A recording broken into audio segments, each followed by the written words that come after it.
Welcome, everyone. I'm Dr. Fasanya, CEO of Dr. BDZ Capital, and we have my co-host, Dr. Ozoude, is the CEO for Camel Capital. So together, we bring this webinar every 2 weeks, and hopefully soon every week, where we try to educate our investors and also bring other guests to this webinar to educate us. Most of the time, we also learn a lot from this because we brought people with car wash deals. We had people with different type of asset classes that we even don't, do ourselves. But today, we are switching things up a little bit.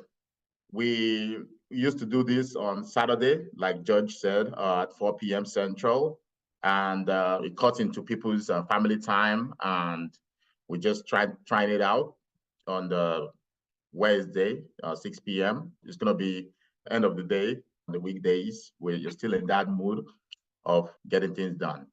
We're going to be talking mostly about some success stories and also the lessons we've learned from syndications in the past. George is going to be taking the reign on that one. He's going to be talking about one deals that he had thought was a goner. But then ended up being a good return, and it was made whole at the end. That we feel like those kind of story is necessary because sometimes you have a deal, and in your first year of the deal, you already make up your mind that, man, this is bad because you don't get the distribution. So I'm going to let George get started. Yeah, I got so many deals to share. I may not even get to all of them, but I definitely want to talk about kind of success stories and then challenging stories. So I'll probably run the gamut. I'm going to start with probably the best real estate syndication multifamily deal that I did. And this is my third deal overall. And just for context, I've been investing in syndication since 2017. And I've been invested in about 25 of these deals total across multiple different asset classes. My third deal in multifamily was in 2019. So keep some of these dates in mind. Early 2019, about March, I made an investment into about a 210 unit multifamily deal in San Antonio with a syndication group. And it was a very good deal overall. The total purchase price was about $7 million, and then we ended up selling for about $14 to $15 million. We sold in October of 2023, so literally last October. So we held the deal for 4.5 years. This was actually one of the only deals that I've experienced of what's called a cash out refinance. The deal was purchased at a very good price where we had a good amount of equity in the deal. We had fixed rate debt, and we were able to raise the rents by adding value. And by September of 2021, we were able to get a cash out refinance. They gave us back 83% of our initial capital. And so I gave them a minimum investment. That's how I always start out investing. Gave them $50K. They gave back 83%. Up until that point, they had been making distributions to the rate, the cash on cash return, to the rate of 11%. So they're making 11% cash on cash all the way to a refinance event about 2.5 years later after initial capital was deployed, 83%. So literally I've gotten back my entire initial capital, partly some of it in cash flow, partly in a chunk of it in that refinance event. Then we still continued to cash flow even after that until the sale about 2 years later. And so the total returns for that deal ended up being 36% average annualized return and a 2.6 equity multiple. This was like one of my first experiences, and I thought, this is great. So that gave me high hopes, and that's probably why I invested in 22 more deals after that. Great return numbers, great communication. So much, I loved the experience so much, I invested it again with the same operator once she made the cash out refinance and had another deal. This deal, the second deal, was in late 2021, so November Oh, sorry, which market? That was San Antonio. And that was a multifamily, large multifamily, value add. So it was like a 1970 build. So next property, same operator, 1970 build, this time in Fort Worth, Texas. This time it's late 2021, so things have started to change, right? There's clear indication by the Federal Reserve that they're going to raise rates. That happened in November 2021. That's when the inflation was cooking. And that's when things really turned. That's why 2022 and 2023 was such a headwind year. So that deal in Fort Worth, 10.3 mil purchase price. And right now it's struggled so much that we've not gotten any cash flow, no cash on cash return since then. So it's been what, a little over 2 years. And now we're faced with selling the property at a devalued mark. 8.5 mil is what we're looking to sell. They just sent the email last week. And so what we're told as investors is that we're going to lose about 60 to 65% of the original capital at this sale price. And so this was like obviously devastating. But I don't mind learning the lesson. I want to learn the lesson. Obviously, I don't like losing capital, but I'm going to use this opportunity to learn as much as I can. And so I went back and tried to look at what went wrong. When I even asked the operator, who I've obviously get to know, what she could have done differently. And I want to share some of those things because I think that's helpful. Lessons learned. So she mentioned that the value of the interest rate protection was huge. We needed to purchase something called a rate cap. And so getting enough of a rate cap, especially when the interest rates are going up, is super important. The amount of leverage, the target leverage that she would have preferred is 70 to 75%. That means she was probably over leveraged with the bridge debt. And that's what they used for this purchase. It was a bridge debt, variable rate loan. The loan was at 4% to start, and then it was variable rate after that. That went through the roof, went almost to 10. This is not sustainable. She mentioned having a high CapEx contingency because it was an older asset, because we faced a lot of repairs. So I was depleting the reserves. She also mentioned over raising more so you can have reserves in the bank so that you can weather some tough storms, tougher times. And so literally, I'm expecting to get 33% back of what I originally invested. No cash on cash return, no equity multiple. The equity multiple is negative. So devastating, but lessons learned. Invested 60K, who knows what I'm going to get back, probably 20K. But I'm going to use that 40K as tuition. So now my takeaway is, when I made that first investment in 2019, I probably didn't look as closely at the debt structure in reference and respect to the market cycle. And now I'm looking at that debt structure. I'm very focused on it. I want to know who's in the capital stack. Is there a senior lender usually? Is it agency? Is it a private lender? Is it a construction bridge loan? Is there mezzanine debt in between? Is there pref equity on top of that? And then is there common equity, right? Who's the end of the capital stack? I look at that now, and that makes a huge difference. Before, I only just looked at underwriting, but I think before I just looked at some assumptions in the underwriting, not necessarily the debt structure. But I like to bring this one up because it's the same operator. And in 2019, everything's rosy, right? Market going up. 2021, not to belittle or anything about this, she's great, and I'd probably invest with her again because I think she learned a lesson too. But market cycles matter. Investor or operator experience and track record matter. Someone who's probably gone through 2001 and 2008.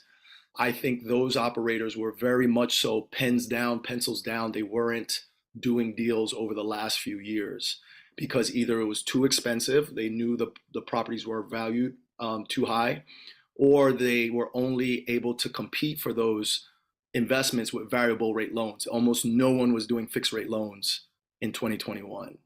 And so this is huge. If you're a seasoned operator and up, only variable rate loans are out there, time to probably back away from the market. So that's two. I'm going to pause there, let Bio jump in because he's got That's LP experience. Bayo's got some operating experience. We'll go back and forth and let him share some of his stories. Any Yeah. questions about that before we go to Bayo? Someone said something about communication. One said, was the operator transparent throughout the whole? Completely transparent. This operator, she has the best investor updates, so much so that now that I'm doing co-GP work, I've shared it with my colleagues who I'm on their sponsor team. Look at this framework of how they communicate investor updates and keep people updated on the capex and the vacancy and where things are going and how much reserves are left. And through that turbulent deal, she was very open and communicative. And that's why I said, look, yeah, she struggled, but based on how she communicated, I probably would invest with her again. She was been transparent the whole time, even polling, getting votes to see what the temperature of her investor base is. Obviously, they have to make the final call, but she was very considerate. Totally a 10 out of 10 for communication. Dr. George, I wanted to go through your list of lessons you learned again. So I have here, try and overraise money for reserve. I have be careful of bridge loans. I have go for fixed loans if possible. Be completely transparent to your investors. What other lessons do you have written down? Yes. So leverage, you want to stay in a very happy range here. You don't want to be under leveraged or over leveraged. And I think to win a lot of deals, there were a lot of operators who were over leveraging, 80, 90% leverage. So not enough equity in the deal. Purchasing long enough or big enough interest rate caps. And those got very expensive. So that may make you go pencils down if you see these interest rate caps are getting too expensive. But that probably protected a lot of people if they purchased enough of an interest rate cap.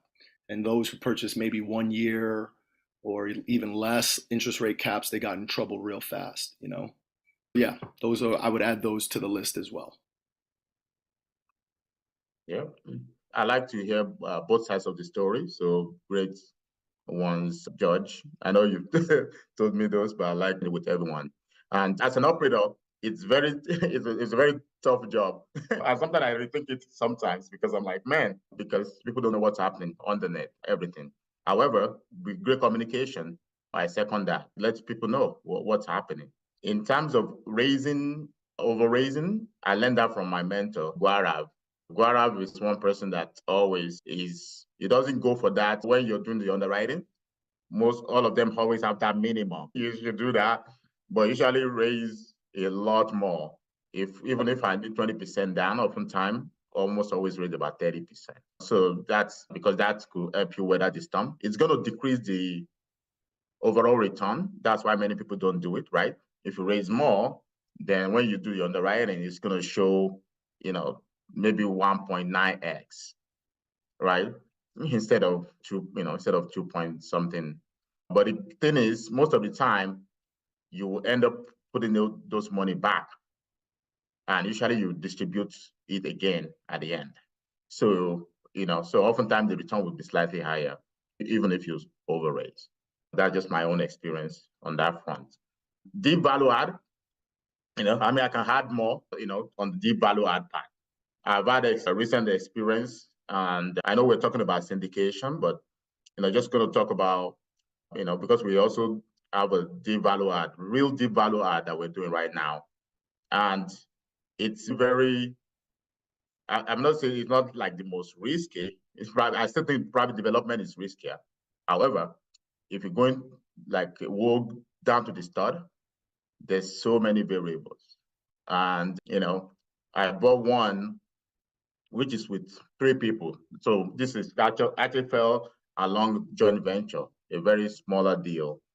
And I've done multiple of these. If you want, you can look into on the YouTube. I can find one that Josh talked about a few months ago, which the return within a year and a half was over like 30% or even close to 40%.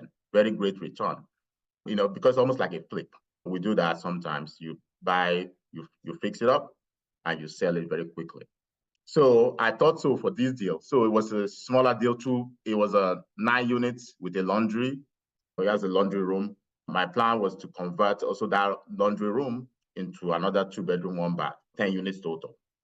And bought it. It was $250,000. And it was literally condemned. This is the level of deep value add. It was literally, there was like the inspector was about to condemn it, the city. And I was like, oh, you know what? I got a team and they've been working with me for a while. Let's take this on. And we did it. So first thing was there was a lot of delay, right? And delay steals so much of your profit in a way, because you have to continue to pay insurance, you continue to pay bills while no rent coming in. So that's number one part. The number two was, of course, the contractor. When picking the contractors, my own other lesson is pick someone, even might be slightly more expensive, but someone that can get the job done.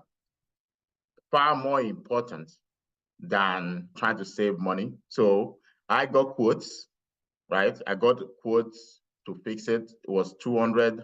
One quote was like ridiculously low, like 150,000. Then I got 200. Then I got a $350,000 quote. Then in my mind, I was like, I'm gonna go for the middle ground guy. And also, this person was like a kind of a family friend, which is another thing you should learn. To go for the most competent, no matter what, even if it's me, somebody else, and you're like my best friend, and you go with the most competent, I will understand. So I was like, oh, I can do it. He's done some few units, maybe 1 or 2 units for me before. And I thought scaling to 10 units, I can do it. So anyways, more of the story is, yes, it was delayed by at least 6 months. And also we end up spending actually close to that 350 from the 200, because most of it is, some of it's not his fault, because there'll be mold, and then by the time you knock that down, there'll be more mold. But the thing is that you underestimated, in my opinion. So those are it. So I also wrote down some few lessons. So let me just other lessons.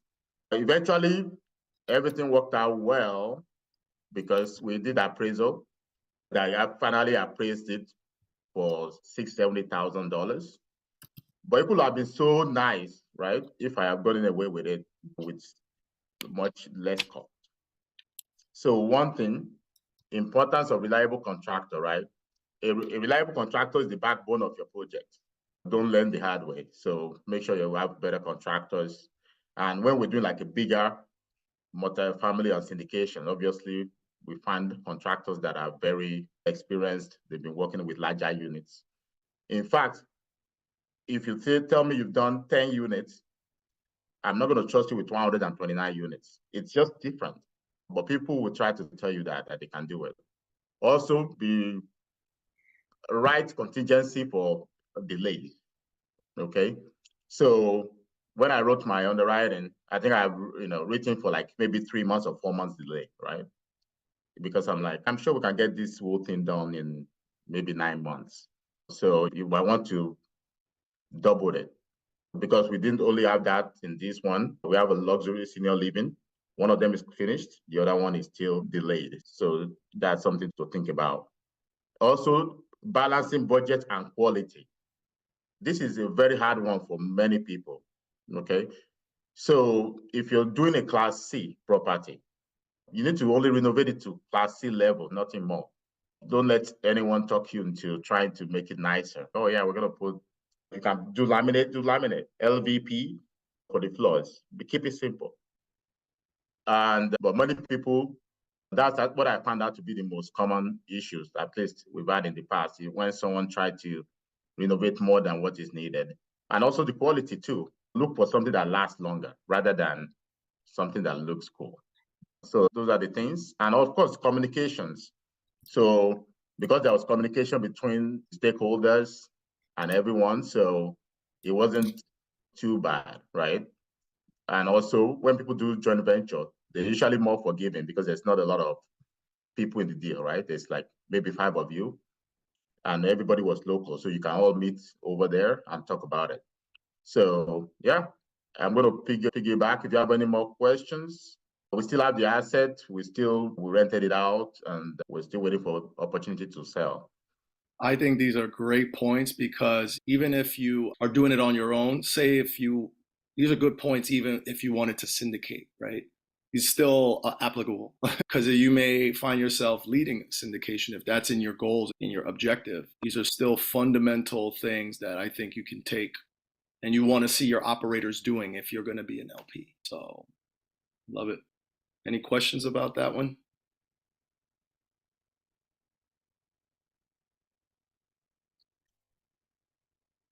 Okay, so I shared. I'm just curious, with this deal that you talked about here, how was this your? You said this was a 9 or 10 unit project, I believe, is what I heard. Yes. And had you done that before, or was that basically your first go at it? I actually is deep to that level. Yeah. First one, and probably my last one to go, because it was like. But I do have 8. In fact, my first unit I bought was 8 units. I started with multifamily, so I bought 8 units and another 8 units of my own. Some of them I would do like a lending, got somebody to lend me money for a few years where I buy them out later. I then got the 10 unit, then I have a 33 units also of my own. So I have, I've done 8 units, 2 8 units before this. And actually, I think another 5 units before that one. I see. And so the moderate value add. They were moderate value add. Okay, thanks. Bayo, I'm understanding that cash flow wasn't your motivation for that particular property. No, it was the sale. So the goal really is, right now it's fully 100% occupied. This was bought, it was bought, I think, June 2022. And by mid-2 of last year, we finally finished it. And we occupied now. And then probably going to exit completely by next year. Yeah, so was the main thing for that. Any other questions? Feel free to come off mute, or you can add them to the chat. In the meantime, I'm going to share another deal. So the first 2 I shared, one was the highlight and one was the low light. So 2 different ends of the spectrum. So I want to share one in the middle. Now, this is my second deal that I ever did as an LP. Also around the same time frame, I bought into it in February of 2019. Show you guys, this was the deal. So 282 unit in San Antonio again.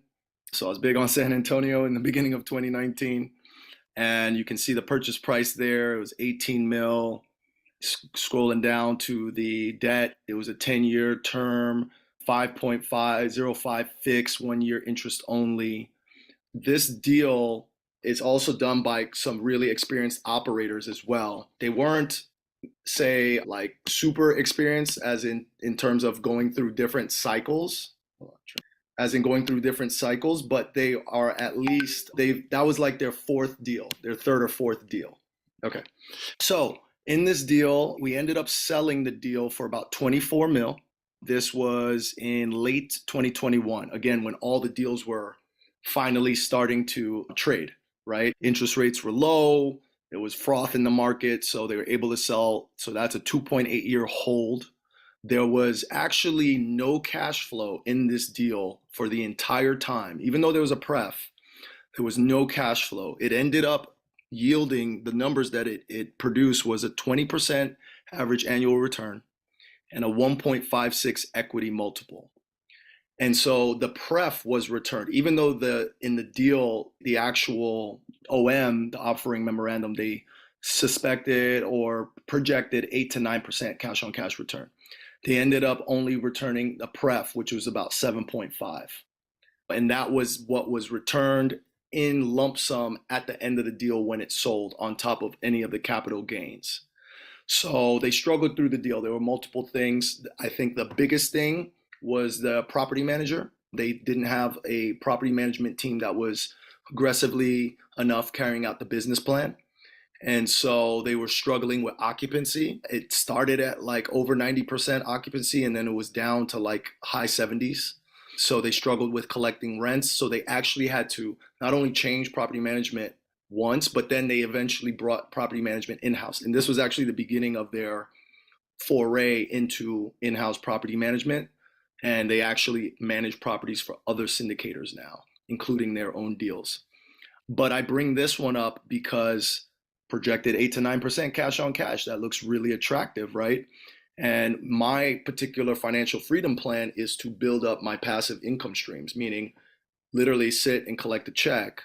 So I felt like this was a very good learning lesson. This was one of the first learning lessons that kind of showed me the cash on cash return, the pref is not necessarily guaranteed.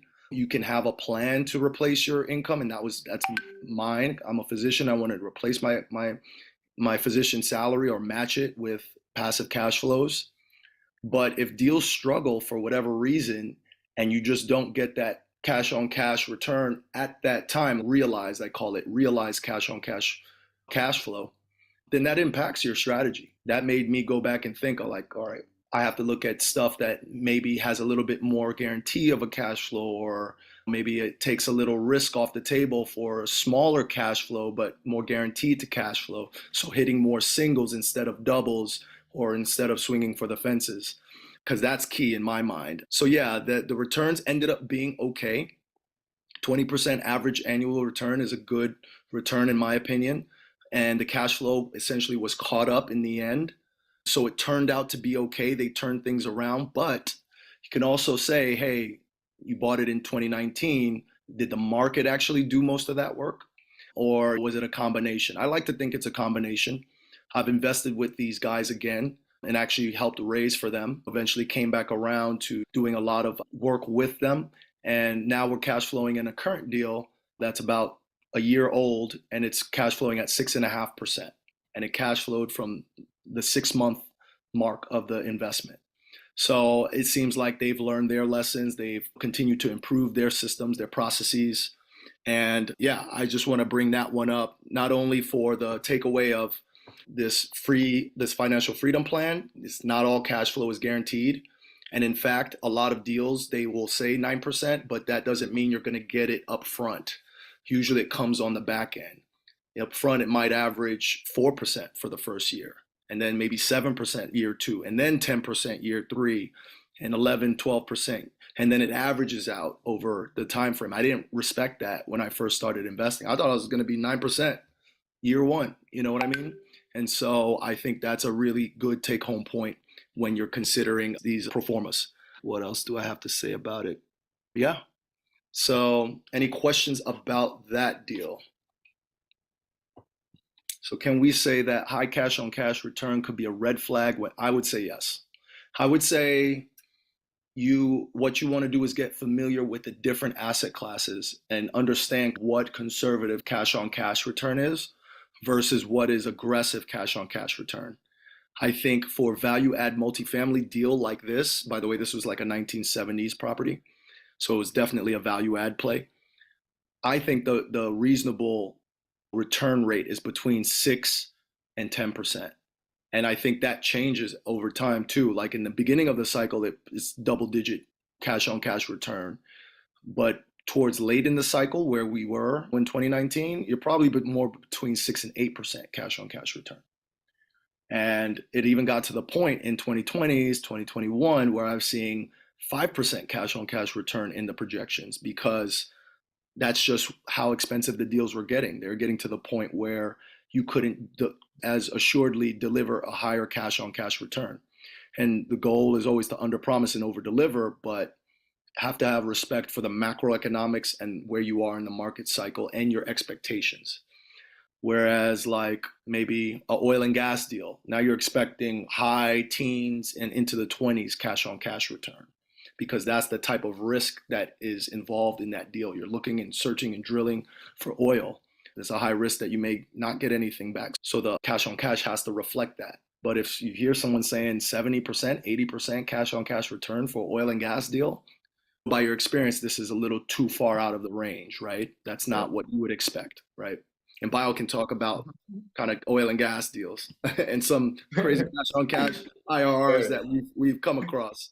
So yeah, that's a whole other issue, because oil and gas also the return is dependent on the price of oil. So when the oil is high, everybody was getting 19%, 20%, and then the price goes down and you're down to 4%. So it's just, there's risk inherent to all these asset classes. It's just to diversify as much as possible and also know exactly what you're looking for. And like George said, there are some deals when we've looked at multiple deals, we actually slow down our deal making. We see deals come across our desk all the time and we'll analyze it. There will be like a new construction that's just finished construction, low risk of things happening, right? You have a builder warranty of a year. But when you analyze that deal, it's probably going to give you 5% or 6% cash on cash. So if you really, and it's occupied now. So if you really want to take less risk, you probably would go for that. But the IRR is probably going to be like 14%. But then you're more likely to get that cash for sure on that one. Whereas you can go for a value add, which, is going to be 2x. I believe that value add overall should always 2x. At least if you don't get close to 2x, then the risk is too much for the return, right? Usually, I look at your deal, George. So because it was 18 million and the value add was like what? I think it was like $1 million or less. Yeah. So that's light value add. So, actually inherently is actually very low risk. Yep. On paper, obviously. $925K rehab budget. Yeah. So that's very light paint and a little bit of, even, I don't even think I can do much flaws with that. Yeah. So for example, also, there are some things like car wash, right? We've seen car washes up to 18%, 15%, but most of them will get you 12%, at least on pro forma, right? So, but when you exit most of these deals, you don't get you don't have a lot of equity at the end. So you have to decide what is your goal. So if your goal is cash flow, just replace your income, then you probably should go for some of those too. Some of the other those deals that just have or lending, or go out and lend out money for 12%. But if you just want to do real estate syndication to replace your income, I think in this climate, it's going to be difficult. That's just facts. However, if you're trying to just build equity and double your money faster, so that's a different strategy, then those are great options. Another question from Charles. So are you looking for more investors, accredited, sophisticated? Do you fund 506B or C? In general, what's the initial amount you ask for in an investment, 50 or 100K? Are investors coming on as GPs, LPs? Are you doing debt or equity? I'm sure it's as per deal, each deal, because every deal is different. So yes, always looking for investors. We're looking to help as many people get financial freedom and build wealth as possible. We've done both 506Bs and 506Cs. Usually in our community, we'll have folks who will be accredited just because of maybe higher income, but definitely doing both. In general, the initial amount on average is between 50 and 75K, but then there's always discussions that can be had for lower price of entry. That's also the strength of pooling capital, because you can pool capital with one, say, syndicator and bring a big check in one to a deal, like $5 million check. But that barrier to entry into the $5 million fund of funds is a little lower. So maybe you can get access that you wouldn't normally have. So we consider that as well. Are investors coming on as GP and LP? Yes, both. There are folks who want to be more involved, who want to bring some of their skills to the sponsor team. That's always opportunity, especially if we already know you guys in the community.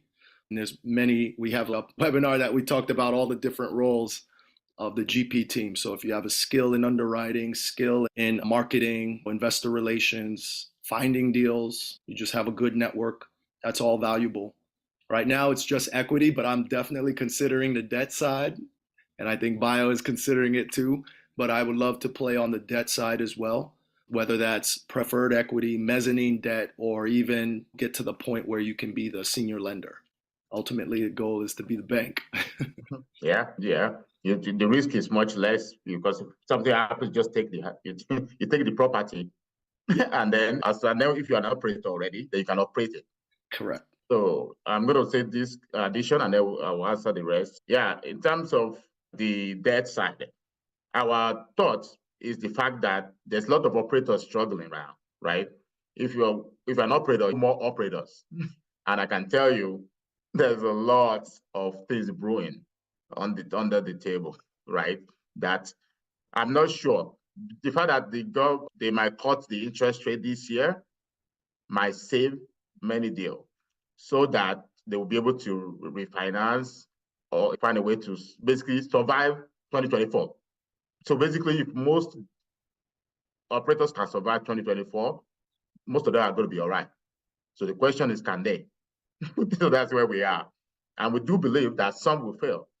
And that's why many people, if you notice, many groups are doing debt fund now, raising funds just for debt, because they're ready, they're preparing for that. And we thought about it. We thought about joining some, because you want that to be ready, because you can lend it out at a higher rate, right, to save people. So let's say a deal is about to fail like in October, and they need to just survive, a little bit more, 6 months, and you can lend them for 15%, 20%. It's an opportunistic kind of thing, but hey, this is just capitalism. So that's why we're looking at debt funds. And you can also lend privately if you want to. I do some personal lending once in a while for people that do like flips. And those are very quick. Sometimes you will get sometimes for 3 months, you can get like 15% or 10%. They're very quick. Of course, you run the risk of, if they can't do that flip, you lose your money. Or you can be second. The one negative thing about that is that usually you're second lien. So the bank comes first and then you come second. So only if there's more money left, if the bank take over or if the bank sells it, that you can get your money back. So the ultimate goal is for you to be first position. That is life goal. You have to have a lot of money raised. If you raise enough, let's say you raise $50 million, you absolutely can. Yep. You can be the bank. So, Bayo, I have a question for you. At what point in time do you contact your lender? Say you're underwriting a property. At what point in time do you contact them to know what rate or what debt products that they can offer you for that particular building? Yeah, immediately we have a basic underwriting. We send it out. You send it to local lenders, and we have a kind of broker. So that's the best. If you want information, just text me, remind me. I'll forward you the information of some of them. So you basically send it to the broker. The broker will go around and shop a bunch of loans for you. They will shop, especially the Fannie Mae and Freddie Mac loans. Those ones have a lower rate, but they also have a more requirements, right? Lower rate, but a higher requirement to qualify for. We've seen as low as 6% nowadays on those. Whereas you have banks. Some banks will do 7% now, but most banks are still doing 8.5. So you have to decide so you have all of that. So it's going to come back with, we have these three options. And then you also have some few bankers that you talk to locally. And then you talk to your team and decide, because sometimes you can go with the local bank because they would agree to some things that other lower rates banks will not agree to. So you just have to decide. But yeah, a broker is what I found out to be the most efficient, rather than talking to individual ones yourself. They don't charge you. They charge probably the bank, but there was some maybe a point sometimes, and it's well worth it in my opinion. Saves time. I think that answered the next question, which is what lending banks do you suggest? Local relationships, very key. A lot depends on the size of the deal too, like how big the bank is, but local bankers is a key to have. But keep in mind the macro, make sure that you understand what the banks, if they're at risk, because there's a lot of banks that lend out to commercial like office spaces right now. In fact, the majority of office real estate is serviced by community banks. So they may be at risk coming into this next year and the year after. So understand the financial health of the bank too, but local banks, local lenders. Yeah, and the same way, the local lender might also be better. Then depend, because sometimes you might know there's a president of a bank where we would grab drinks together. So I know some information. Let's just say that they lend to farms, they diversified, and I like using their product. Even it might be more expensive, but I know the kind of product that they lend on makes it a little bit less risky versus, like you said, office space is having issues right now. And if you get into trouble, if you have a relationship with that bank, you can work things out. A lot of workouts are happening right now. As I'm on these calls that these deals are struggling, they're actually communicating very frequently with the banks, figuring out ways to either extend the loan or even redo the loan or drop their interest rate. There's a lot of different things you can gain just from having good local relationships. And Have you guys, yeah. Have you guys ever had like non-recourse loan from a bank? Actually, I've had offers for non-recourse loan from banks, local banks, but usually the rate will be too high for me to do it. So it will be like, you know what, I'll throw you a 7.5 for if you're going to guarantee it. I know you have all these assets and you're a doctor and I know where your office is. I can find you myself if something happens. So we'll talk like that. And then it will be like, but if you want non-recourse, then that's going to be 9%. So then you have to go on that with your underwriting. And then you're going to be like, your cash on cash now goes from 8% to cent. You're like, so you go back and you know what? I'm going to guarantee it. And then you have key principle. And if you really believe in the deal, many operators will guarantee the loan, especially if it's local. For me, it also let you have skin in the game. However, if the deal is too big, obviously that would be difficult, right? If it's like a $50 million deal, your net worth has to be close to that, to the cost of the property, or at least the down payment, the LTV. If you're borrowing 40 million, your net worth has to be 40 million. So that's where you find your uncle or some or another investors that has a higher net worth, and you bring them in if needed, or just go non-recourse with higher rate or agency debt. But like George is saying, agency debt, it could be risky because they usually agency, once your occupancy drop below a certain level, like we have deals that would temporarily drop below 90%, and they will send you a letter like immediately and said, well, basically that they're basically like you're at risk of losing this loan and us taking over. Hey, by what's agency debt? I'm sorry. What specifically? Oh. So these are just like, I guess it's a private debt structure. The most common is like the Fannie Mae. So they usually give a lower rate, but usually they have a very strict requirement, like you have to have 90% occupancy at all time, not more than 3 months of lower occupancy than that. So they will have so many lists.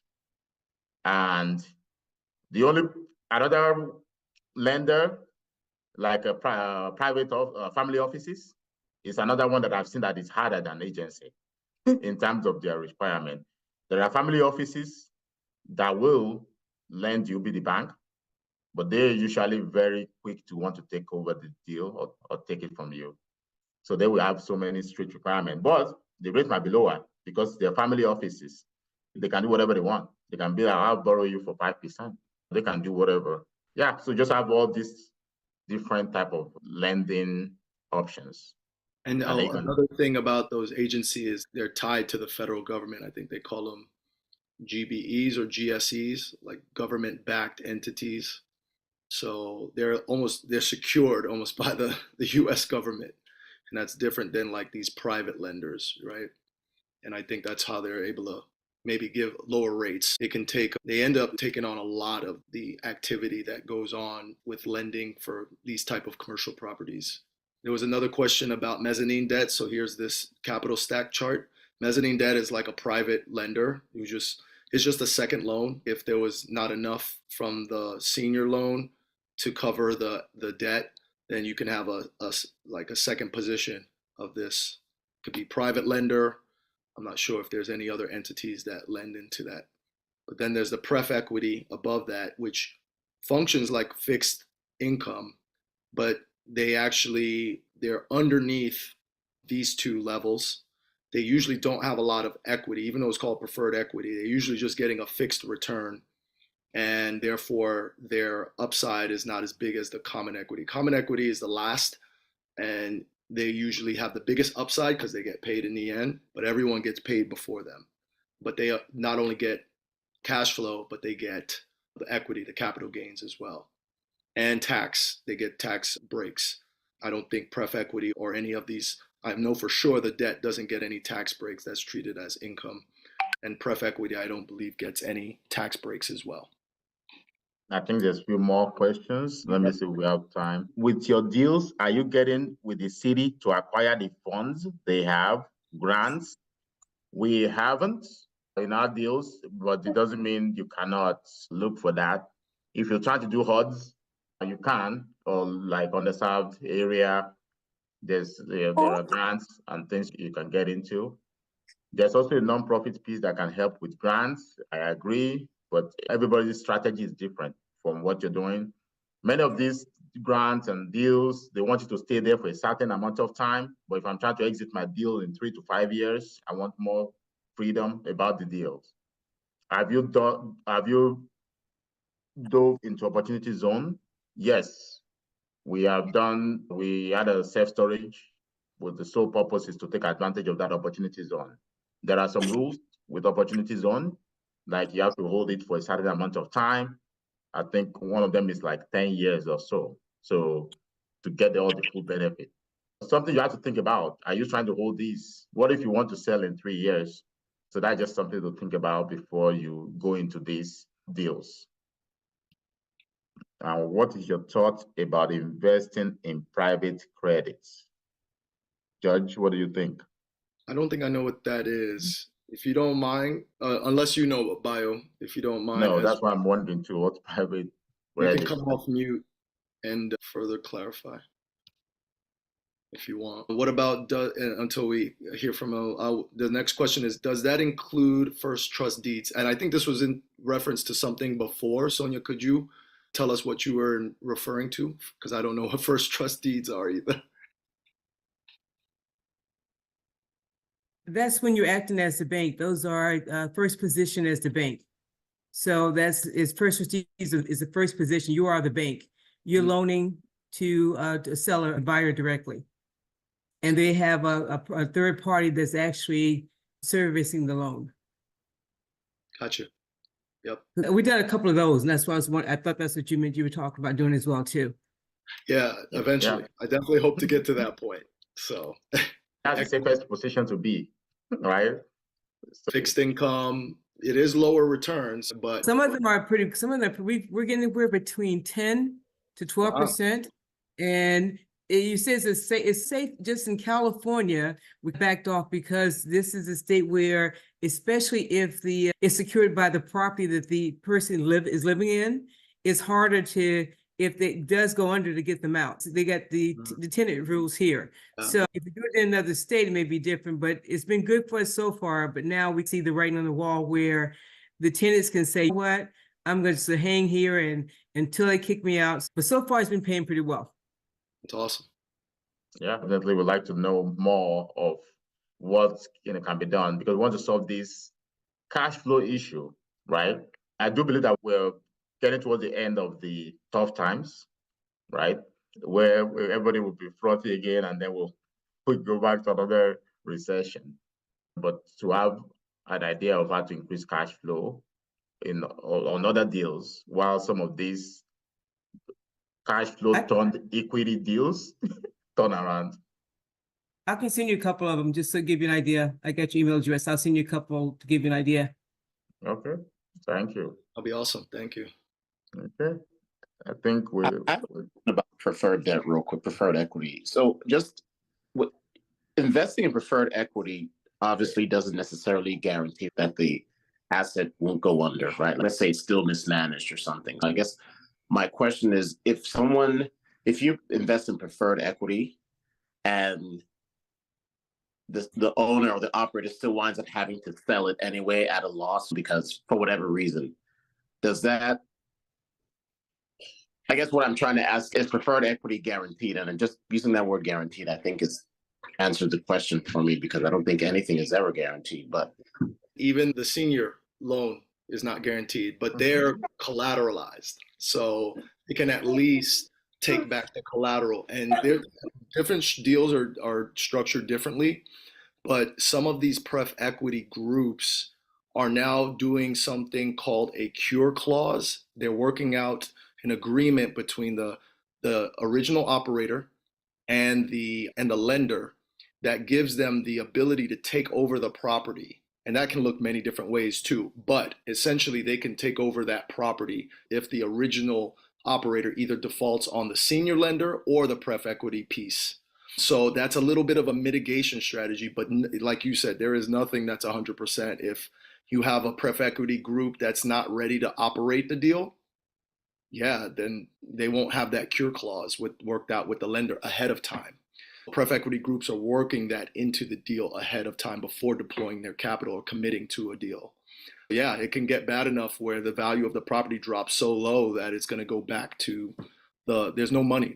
That capital stack, it gets the common equities wiped out, pref equities wiped out, mezzanine debts wiped out, and even the senior lender's not going to get their money back. They can get the property and then probably sell it at a very low discount to a very opportunistic investor. And that's what happened in 2008. A lot of banks got the property back because everybody else got wiped out. It was such a huge devaluation that there was no money to distribute to anyone on the capital stack. And so that's a great opportunity for a fresh investor to come in and buy for pennies on the dollar. Yeah. Also, the pref equity, if you're going to do pref equity, I think, George, you remember, I think we were doing one with our mentorship program the other day, and we found pref equity that was below the common equity. I don't know if it's Vikings. I forgot which. They were behind their common equity? Yeah, it was so lower, but they gave a higher return. Basically, you have to just look at the capital stack also to see how far you are as a pref equity. Basically the best position I want to be is at least behind the senior debt. That's it. If I'm a pref equity guy, I'm not trying to. And also, there's this thing about pref equity nowadays that they will say, okay, you get 12% return, but you get 7 now. Yeah. The real 5 goes back to the real. Yeah. For me, I'm like, why am I not just a LP then? That's a great point. Yeah, a lot of them are breaking it up into a current or realized piece, and then the other half comes on sell. So it's like an accrued piece. So 7 upfront, yearly, annualized, and then 5 on the back end. But they'll tell you on the OM, this is a 12% cash on cash. Fixed return ahead of the common equity, but you're really getting 7 for that year. And then in year 3, you'll get the extra 5 when they sell, or when you get bought out. Yeah, but if they don't sell well, you actually lose that 5. You lose the 5. You get 2 or 1, you know. So yeah, so when you want to do pref equity, I'd rather just get my 12. Thank you very much. Up front, yep. Yeah. So someone is asking, we just answered these 2 and we're done. So yeah, we already answered extra questions. And how do you look for deals? We have a acquisition manager in-house who is the #1 commercial broker in our town. He, send us, he find deals. He at least make sure that maybe one in, probably maybe 1 in 10 gets to me, because then he will already screen it out and already underwrite it and then send it to me. And then I would yes or no, or at least we can ask for more information, or, so that now. But before, of course, I have a lot of commercial brokers. You can make relationship, right, with commercial brokers And then you can get a lot of deals, and then you can start underwriting them. You need to have a quick rule in, rule out criteria so that you don't just underwrite hundreds of deals till 2 a.m. in the morning every day for 1 year before you find a good deal. So that's what it is. Yeah, so off market is the best way to get deals by making relationship with commercial brokers. If you have a commercial broker as one of your team member, even better. At least for that one, you know that their interest is aligned. So when they bring the deal, you at least know that the deal is reasonable. But for other brokers, especially in the beginning, I got the bottom of the barrel. And it's very annoying. So you see deals that they've shown to different operators, and they all said no. And then they send it to you. And then you are not even close to the number, So if I find a commercial broker that does that few times, I just block them completely, right? They send you deals like $5 million, and when you underwrite, it's like 2.5. You're like, we're not even close. Like, why? What are you doing? Anyway, so off market, commercial brokers. And what's the next deal that's on the table? We're constantly underwriting deals. We're constantly talking to best-in-class operators. But George is saying it's sometimes better to put your pencil down in this market if something's not working out. So we still have about 2 LOIs right now that are out. But of course, it will be like 3.5, and we send for 2.5. So oftentimes we know most likely going to be rejected or at least renegotiated. So yeah, it's a long way for me to say nothing concrete at this time. Something will come up these next few years. There's going to be a lot of opportunity. And you don't have to always invest. That's what I also noticed. I get a lot of investors message me, email me, like, hey, I said, look, sometimes just put your money in CD, just relax.